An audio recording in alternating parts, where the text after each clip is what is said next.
আমাকে একবার বলতে পারতিস কেন এমন করলি তুই? ইস, কেন যে সেদিন ফোনটা ধরলাম না। চেনা লাগছে এই লাইনগুলো। প্রতিবার যখন কোনো সেলিব্রিটি বা আমাদের চেনা কেউ ডিপ্রেশনের কারণে আত্মহত্যা করে, তখন ফেসবুক বা ইনস্টাগ্রামের টাইম লাইনে ঠিক এই রকমই সহানুভূতিশীল স্ট্যাটাসে ভরে যায়। সবাই হঠাৎ করে মেন্টাল হেলথ এক্সপার্ট হয়ে যায়। কিন্তু আজ একটা চরম সত্য কথা বলি, এই সবটাই হলো ভণ্ডামি। খাঁটি বাংলায় যাকে বলে আদিক্ষেতা আর ঠকবাজি। তাই আজ আমরা এই ভিডিওতে দেখবো যে সোশ্যাল মিডিয়ার এই নকল কান্নার আড়ালে আসল সত্যিটা কতটা ভয়ঙ্কর। আমরা ভাবি যে ডিপ্রেশন মানে একটা ফোন কল আর সমস্যার সমাধান, কিন্তু বাস্তবে কি হয়? কারণ যে মানুষটা সত্যিই ডিপ্রেশনে ভুগছে সে কারোর সাথে কথা বলার মতো মানসিক অবস্থাতেই থাকে না।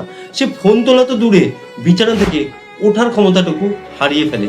পরিবারের সাথে ডাইনিং টেবিলে বসে দুটো ভাত খাবে সেই ইচ্ছেটুকু তার মরে যায়।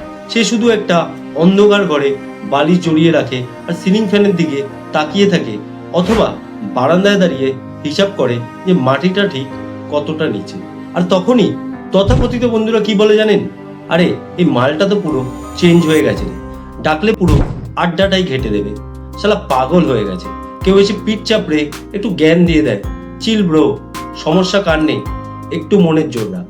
কাউকে জাস্ট একটা ফোন করতে বলাটা খুব সহজ ভাই, কিন্তু সেই ভাঙা মন নিয়ে ফোন করার শক্তিটা জোগানো যে কতটা কঠিন তাই সমাজ বুঝতে চায় না। আর এই ক্ষেত্রে সব থেকে বড় সমস্যাটা হলো আমাদের চরম অজ্ঞতা আর মেন্টাল হেলথ নিয়ে কিছু ট্যাবু।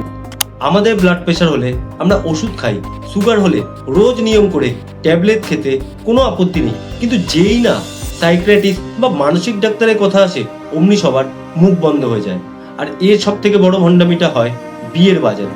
পাত্র বা পাত্রী যদি ডিপ্রেশনে ওষুধ খায়, পরিবার সেটাকে লুকিয়ে যায়। কেন? কারণ জানাজানি হলে স্ট্যাম্প পড়ে যাবে যে ওটা পাগলের বংশধর। ভাই বোনের তো বিয়েই হবে না। এমনকি আজকালকার দিনে একটা টিনের ছেলে বা মেয়ে যদি তার বাবা মাকে গিয়ে বলে যে আমার মন ভালো নেই, কেমন যেন কান্না কান্না পাচ্ছে, বাবা মা সঙ্গে সঙ্গে বলে দেন তোদের সবেতেই বাড়াবাড়ি, আমাদের সময় তো এসব ছিল না। তারা বুঝতেই চায় না যে দিনকাল বদলে গেছে, পারিপার্শ্বিক চাপ বদলে গেছে অনেক। আর এই বাজারে কর্পোরেট অফিসগুলোর অবস্থা আরো অদ্ভুত। এসি রুমে মেন্টাল হেলথ নিয়ে বড় বড় সেমিনার তো হবে, লেকচার দেওয়া হবে, কিন্তু কাজের পরিবেশটা রাখা হবে চরম টক্সিক। আর কেউ যদি নিজের মানসিক কথার সমস্যা সেখানে জানায়, তখন তাকে তকমা দেওয়া হবে you are not for this work. তাহলে